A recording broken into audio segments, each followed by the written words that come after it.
for you.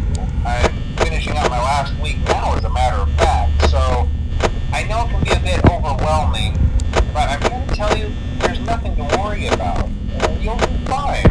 So let's just focus on getting you through your first week, okay? Let's see. First, there's an introductory greeting from the company that I'm supposed to read. It's kind of a legal thing, you know.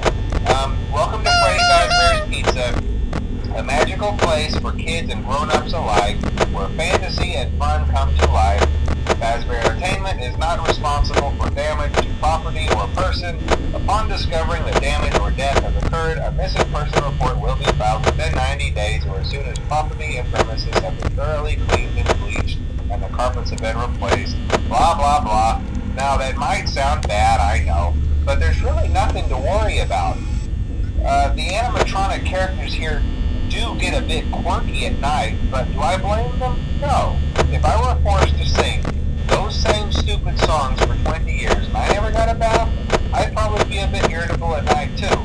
So remember, these characters hold a special place in the hearts of children and we need to show them a little respect, right? Okay.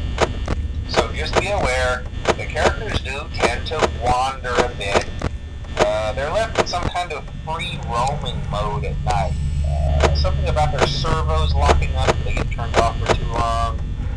They used to be allowed to walk around during the day too, but then there was the bite of 87. Yeah. It's amazing that the human body can live without the frontal lobe, you know? Now concerning your safety, the only real risk to you as a night watchman here, if any, is the fact that these characters, if they happen to see you after hours, probably won't recognize you as a person. They'll most likely see you as a metal endoskeleton without its costume on.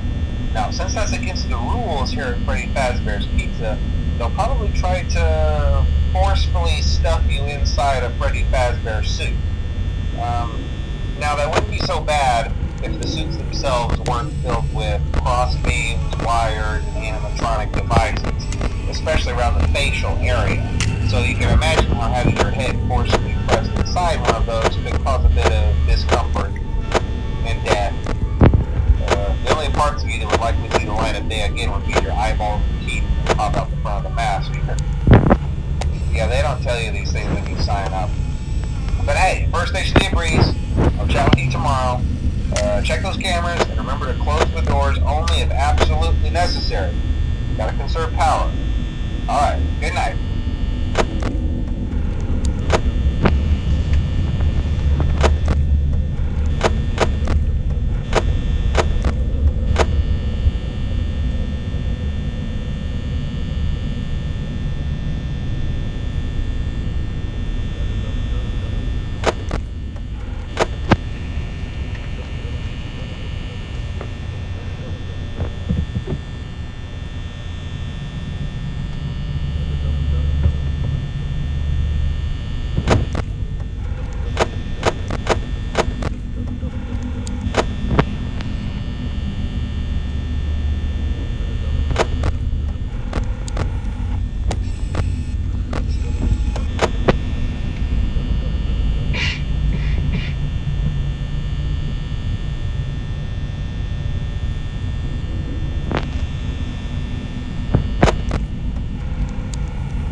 sure everyone's in their proper place, you know.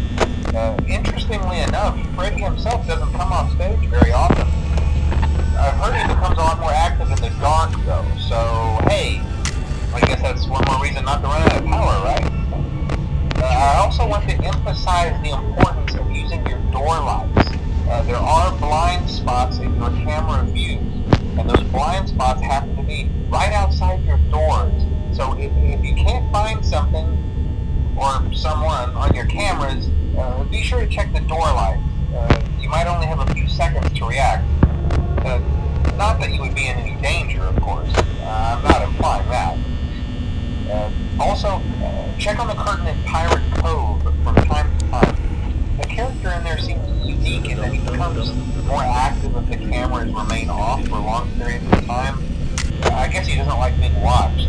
I don't know. Anyway, I'm sure you have everything under control. Talk to you soon.